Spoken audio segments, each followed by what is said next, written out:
De la misa a la misión. Cuarto capítulo, la liturgia de la Eucaristía. La segunda parte mayor de la misa es la liturgia de la Eucaristía, que comienza una vez que la liturgia de la palabra ha sido completada.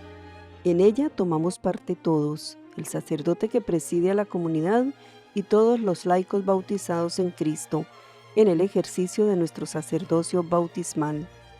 En la plegaria eucarística, nosotros somos testigos de la consagración del pan y el vino en el cuerpo y la sangre de Cristo.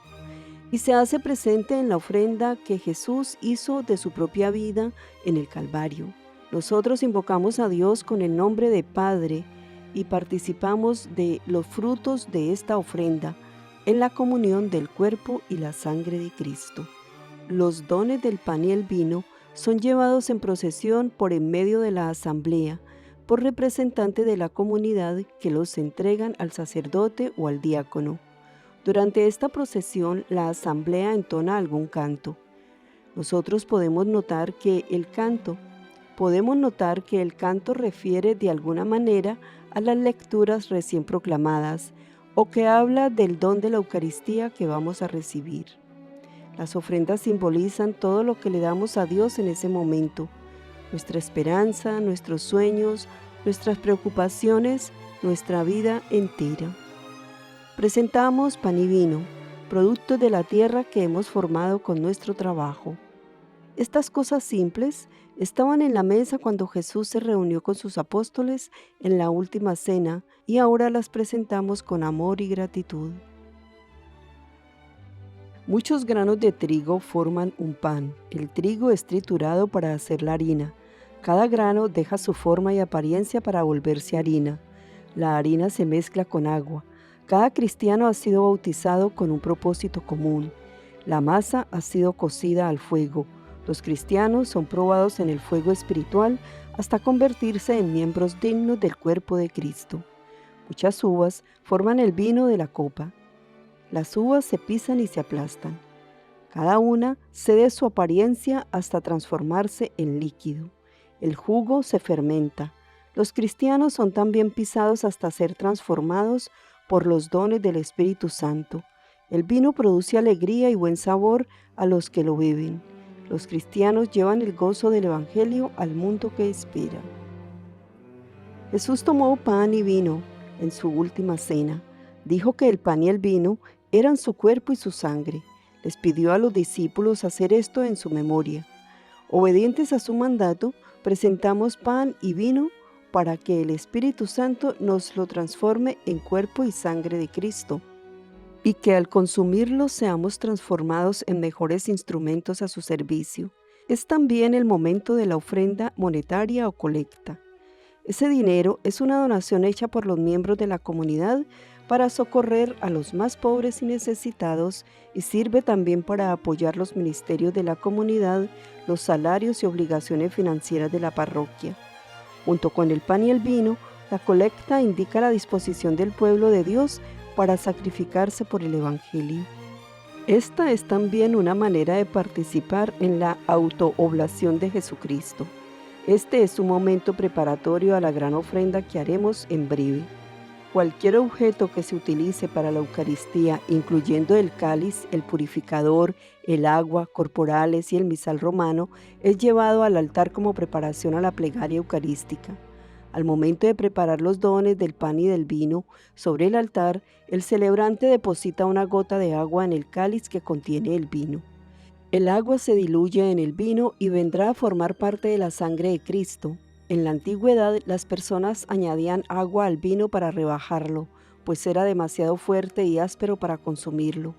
Esta costumbre se mantuvo en la misa aun cuando el vino se había vuelto más bebible. A partir del siglo IV, la mezcla de agua al vino se comenzó a explicar simbólicamente como la conjunción de las naturalezas humana y divina de Cristo. La gota de agua se mezcla de inmediato en toda la copa, y ya nunca se puede separar. Igualmente, la humanidad y la divinidad de Cristo eran tan reales y plenas como inseparables. Ya preparados los dones eucarísticos, el sacerdote los presenta. Al presentar los dones, el celebrante pronuncia una antigua oración de bendición sobre el pan y el vino. Por lo general, la asamblea canta durante la presentación de los dones, de modo que no se alcanza a escuchar esa oración. Lo que el sacerdote pronuncia es: bendito seas, Señor Dios del universo, por este pan, vino, fruto de la tierra, vid y del trabajo del hombre que recibimos de tu generosidad, y ahora te presentamos. Él será para nosotros pan de vida y bebida de salvación. A lo que nos unimos en asamblea diciendo: bendito seas por siempre, Señor. Estas oraciones nos recuerdan que todo lo que creamos o producimos en nuestra vida se debe a la bondad y gracia de Dios.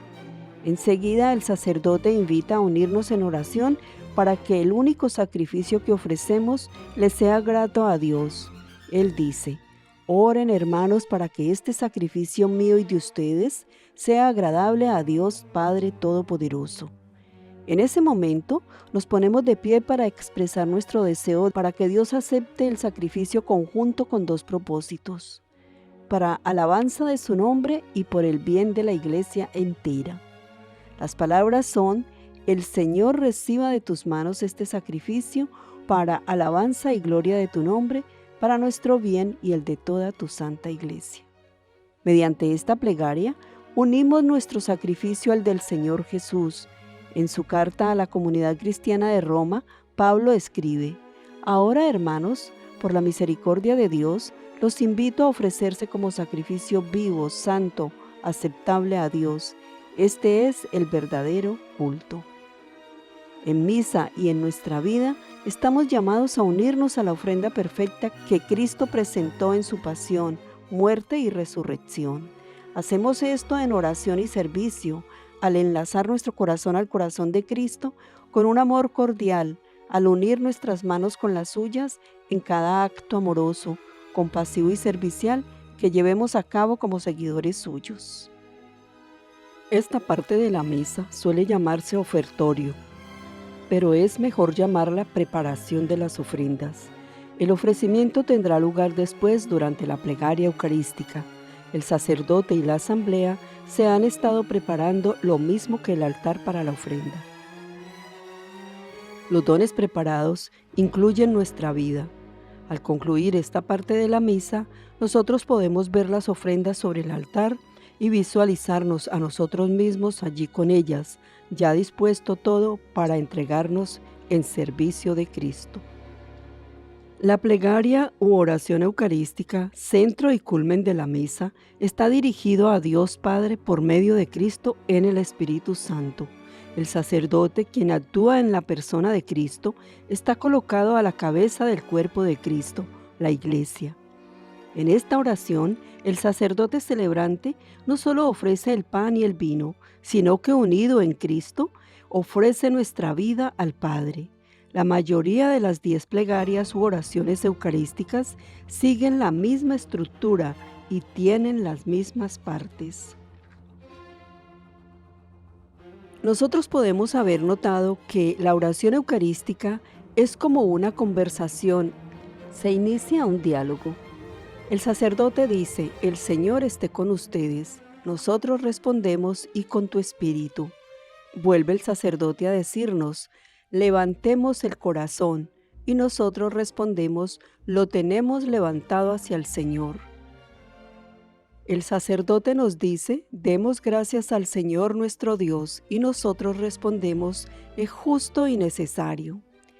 Es justo captar la magnitud de estas primeras líneas. El sacerdote eleva un poco sus manos al decir: levantemos el corazón. Imagine en ese momento que su corazón, el centro palpitante de su cuerpo, esa parte que sostiene su misma existencia, es elevado ante Dios. Enseguida, el sacerdote nos invita a dar gracias. Ese es el significado de la palabra Eucaristía: agradecimiento. Piense en aquello que lo mueve a agradecer. No importa lo riguroso que usted sienta que es la vida, siempre habrá algo que agradecer. Así sea su propio corazón palpitante y el aliento que lo mantiene vivo. La plegaria eucarística es la oración no solo del sacerdote que preside, sino de toda la asamblea de creyentes. Es la oración de la Iglesia. Nosotros notaremos fácilmente por qué nunca se usa el yo, sino el nosotros, en esta magnífica oración. Él afirma que nuestra vida se une al sacrificio perfecto de Cristo que se vuelve a ofrecer al Padre. El prefacio funciona como la introducción de un libro. Allí se establece el propósito o intención de la obra. El prefacio abre con palabras de acción de gracias que glorifican a Dios Padre y le dan gracias por los prodigios de la salvación. Esta parte de la plegaria varía según el tiempo litúrgico o la fiesta que se celebra en ese día. Motivados por la bondad de Dios y lo que ha hecho en nuestro favor y a modo de conclusión del prefacio, prorrumpimos en alabanza. Es el Sanctus, palabra latina que significa santo. Aclamamos diciendo: Santo, santo, santo es el Señor, Dios del universo. Y sigue. Y hacemos eco a las palabras del profeta Isaías y a las del Apocalipsis en una auténtica explosión de alegría. Nos unimos a los coros angélicos y cantamos un himno de alabanza a Dios. Algunos han argumentado que es la canción más importante de la misa porque elevamos nuestra voz con las de todos los ángeles y los santos, con la humanidad entera y de hecho con toda la creación en alabanza al Creador.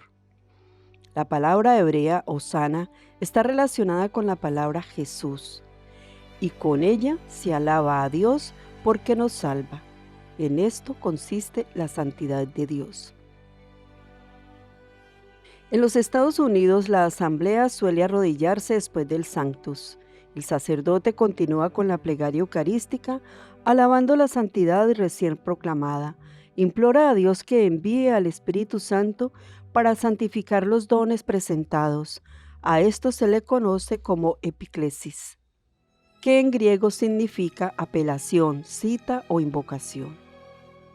En este momento, el sacerdote pide a Dios que envíe al Espíritu Santo sobre los dones que ofrecemos. Le pedimos a Dios que tome lo que le ha sido ofrecido por manos humanas, el pan y el vino, y lo consagre y convierta en cuerpo y sangre de Cristo.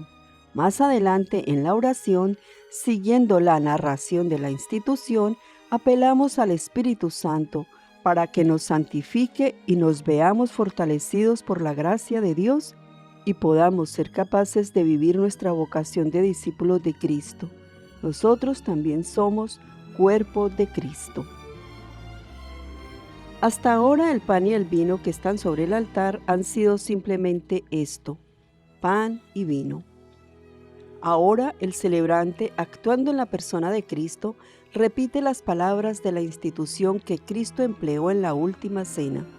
Al emplear esas palabras que se encuentran en los relatos del Evangelio, Él repite las palabras que Cristo encomendó a sus discípulos para que las usaran cuando se reunieran. Durante la consagración, el celebrante muestra a la asamblea la hostia y el cáliz respectivamente. Nos invita a contemplarlos con reverencia y asombro. Este momento de adoración nos recuerda quién está presente con nosotros en la Eucaristía, Cristo.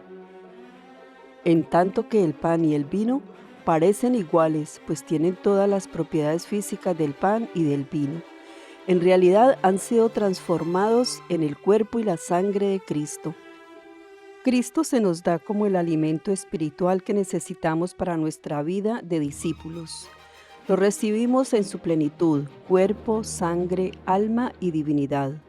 A lo largo de los siglos, los teólogos han intentado explicar cómo este don maravilloso sucede. Algunos han usado metáforas y hasta categorías tomadas de la filosofía. Al final, este es uno de los grandes misterios de nuestra fe.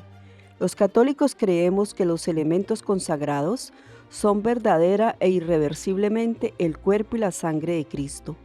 Por lo mismo, colocamos en el tabernáculo el resto de las hostias consagradas después de la comunión, para que sean llevadas como alimento a los enfermos, a los confinados en casa y a los que tengan alguna necesidad especial.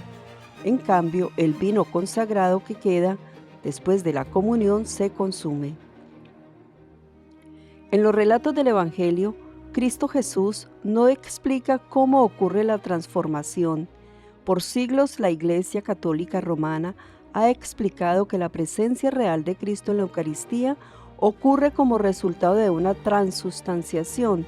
Esto significa que la sustancia del pan y del vino cambia en tanto que los accidentes permanecen inalterados. Llamamos accidentes a las apariencias externas, lo que vemos y palpamos como textura, sabor, olor y color, es decir, aquello que es perceptible mediante los sentidos. Estas categorías de sustancia y accidente provienen de la filosofía de Aristóteles y han estado en uso en la Iglesia desde el siglo XI. Aceptamos esta explicación en la fe. Definitivamente la transformación de cosas ordinarias en la vida, vino y pan, en el cuerpo y sangre de Cristo, es un misterio que debemos abrazar, no resolver. Al proclamar el celebrante las maravillas de Dios por nuestra redención, respondemos con una breve aclamación. La aclamación es nuestro modo de afirmar lo que acabamos de escuchar. Es nuestra parte en la forma dialogal de la plegaria. Hay 3 aclamaciones. Cada una de ellas reconoce la muerte de Cristo y refiere a su resurrección. La aclamación del memorial articula el misterio de fe, que Cristo murió por nosotros, que resucitó de entre los muertos y que volverá en gloria. Cada una de las plegarias nos incluye a todos. Hemos recibido el don de Dios. Hemos sido llamados a vivir ese misterio de fe en nuestra vida diaria. Ahora el sacerdote ora para que Dios reciba la ofrenda que hacemos. Hemos hecho todo para cumplir con lo que Cristo nos pide. Ahora, una vez más, Cristo se ofrece al Padre igual que nosotros, pues le ofrecemos nuestra vida, con nuestros dones, fortalezas, fragilidades y fracasos. Le presentamos a Dios el sacrificio vivo y santo, tan real como el sacrificio de Cristo en la cruz. Todo esto lo hacemos no a título individual, ni como una congregación en particular reunida en ese momento. De hecho, somos parte de una gran nube de testigos. Hacemos una comunión con todos los que nos han precedido en la fe. El celebrante ora. Dirige tu mirada sobre la ofrenda de tu iglesia y reconoce en ella la víctima, por cuya inmolación quisiste devolvernos tu amistad, para que fortalecidos con el cuerpo y sangre de tu Hijo y llenos de su Santo Espíritu, formemos en Cristo un solo cuerpo y un solo espíritu. A continuación rezamos por la Iglesia. Recordamos que estamos en unidad con el Papa, con el Obispo de Roma, con nuestro Obispo local, el clero y el pueblo de Dios. Le pedimos a Dios que nos muestre su misericordia y nos haga dignos de servirlo. A medida que la plegaria eucarística llega a su fin, el sacerdote pronuncia otra oración que afirma el poder de Dios Trino. Por Cristo, con Él y en Él, a ti Dios Padre Omnipotente, en la unidad del Espíritu Santo, todo honor y toda gloria por los siglos de los siglos. La asamblea responde, amén. La palabra amén significa así es, lo creo. Es una palabra breve pero muy fuerte. Con ella, usted agrega su voz para sellar toda la plegaria de acción de gracias. Nosotros hemos dado gracias y alabado a Dios. Ahora recontemos las acciones poderosas que Dios ha realizado. Testifiquemos la consagración del pan y del vino. Ofrezcámonos a sí mismos en sacrificio a Dios. Oremos por las necesidades de la Iglesia y del mundo. Ahora hacemos todo esto a lo largo de la plegaria eucarística, participando activamente, pero de manera especial cuando pronunciamos el amén al final. Amén a todo lo que Dios ha hecho y continúa haciendo ante nosotros. Continuamos con el rito de la comunión. El punto central del rito de comunión y del sacrificio de la misa es comer y beber el cuerpo y la sangre de Cristo. Este es por excelencia el sacramento de la Iglesia. Cada parte del rito de comunión está orientada a comulgar. El rito de comunión inicia con la oración del Señor, conocida también como el Padre Nuestro. Se trata de la oración que Jesús nos dio para enseñarnos cómo orar al Padre.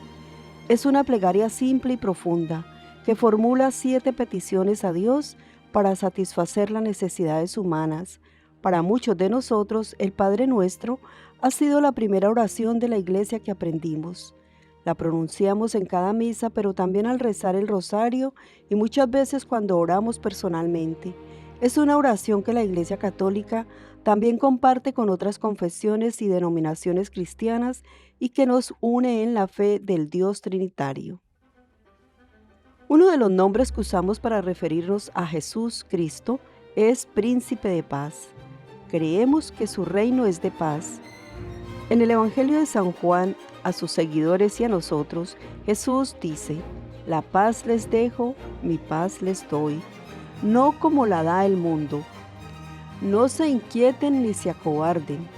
La palabra que debió usar es Shalom, la bendición de nuestra salvación.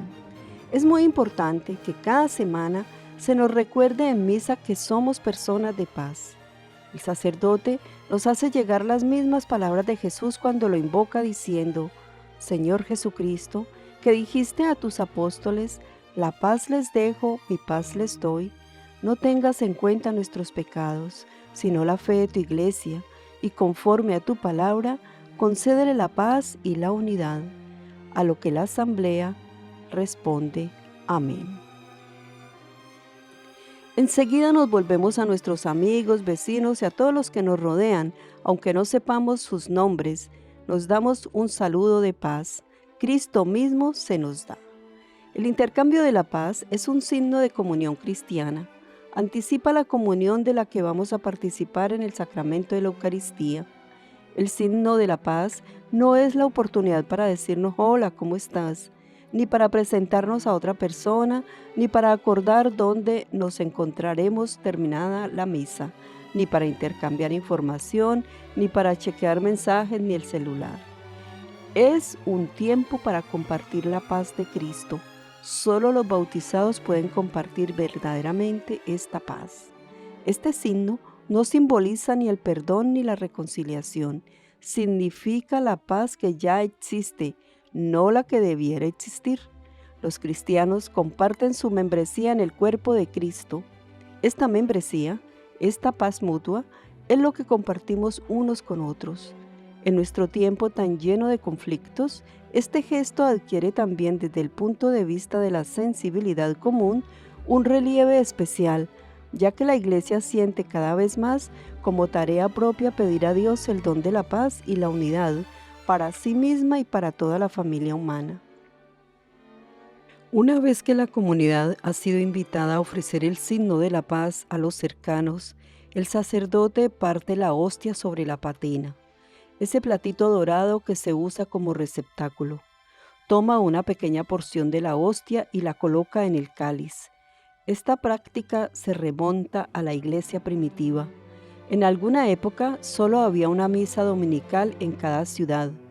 Cuando la iglesia creció, se volvió difícil reunirse en una sola asamblea y comenzaron a hacerse asambleas menores en varios lugares. Para simbolizar que esas múltiples mesas estaban unidas en una única mesa del Señor, un pedacito del pan consagrado de la misa del obispo, al que se llamaba fermentum, era enviado a las otras congregaciones. Hoy esta práctica significa como el cuerpo y la sangre de Cristo están unidos en una vida, incluyendo la eterna, la vida resucitada que todos esperamos. En la vida de la iglesia primitiva, la Eucaristía era llamada fracción del pan. En el libro de los Hechos de los Apóstoles, escuchamos de los primeros seguidores de Cristo que en sus casas partían el pan. San Pablo anota: ¿el pan que partimos no es participación en el cuerpo de Cristo? Ahora el sacerdote comienza a preparar el cuerpo de Cristo para su distribución. Toma la gran hostia y la parte en trozos. Recordemos que en la última cena Jesús tomó el pan y lo partió. A la partición de la hostia en trozos menores se le llama rito de la fracción.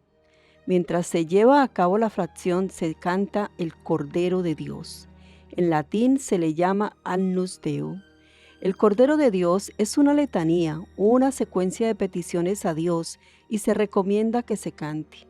Esta oración afirma que es en Cristo Jesús que los pecados son perdonados y la humanidad reconciliada con Dios y consigo misma. No podemos estar en comunión sin reconciliación. Después del Cordero de Dios, el sacerdote refiere otra vez al Cordero, cuando nos invita a recibirlo. Este es el Cordero de Dios que quita el pecado del mundo. Dichosos los invitados a la cena del Señor. Nosotros respondemos: Señor, no soy digno de que entres en mi casa, pero una palabra tuya bastará para sanarme. Al pronunciar esta plegaria que habla de nuestra indignidad, no nos estamos denigrando, simplemente es un reconocimiento de nuestra humana fragilidad. Lo hacemos con las palabras del centurión en el Evangelio de San Mateo. El centurión romano busca a Jesús, un taumaturgo de una comunidad que no es la suya, y le ruega al Señor que salve a su siervo paralítico. Jesús responde positivamente e irá a curarlo. Pero la fe del centurión es tan grande y su actitud tan humilde que le dice a Jesús: Señor, no soy digno de que entres bajo mi techo. Basta que digas una palabra y mi muchacho quedará sano. Jesús se maravilla de su fe y dice: Ve y que suceda como has creído. La misma respuesta nos da Jesús ahora.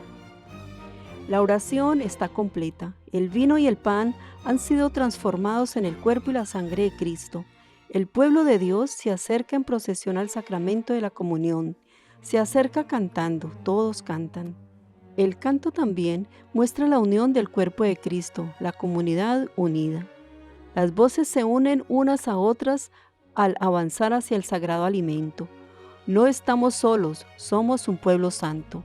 Al llegar ante el ministro de la comunión, el sacerdote, diácono o un laico comisionado como ministro extraordinario de la comunión, hacemos una reverencia con nuestra cabeza, inclinándola ligeramente y levantándola enseguida a la velocidad a la que podría decir: Señor mío. Este brevísimo signo de respeto muestra que reconocemos el asombroso misterio del cuerpo de Cristo roto por nosotros. El ministro dice: el cuerpo de Cristo o sangre de Cristo. Y nosotros respondemos con toda seguridad: amén. Con este amén se afirma su recepción del sacramento.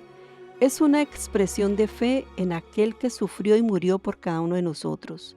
Podemos recibir el sacramento bajo ambas especies. Podemos recibir la hostia consagrada en la palma de la mano o directamente en la lengua. Una vez que todos han recibido el sacramento de la comunión, el sacerdote recita la oración después de la comunión para concluir el rito de comunión. Estas plegarias son específicas para cada domingo y expresan que la comunidad reunida reciba los frutos del misterio recién celebrado. La asamblea hace suya la plegaria y dice: amén.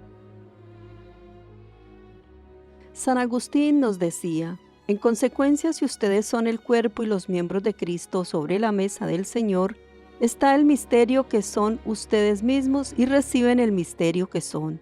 A lo que son responden con el amén, y su respuesta es su rúbrica. Se dice: el cuerpo de Cristo, y tú respondes: amén.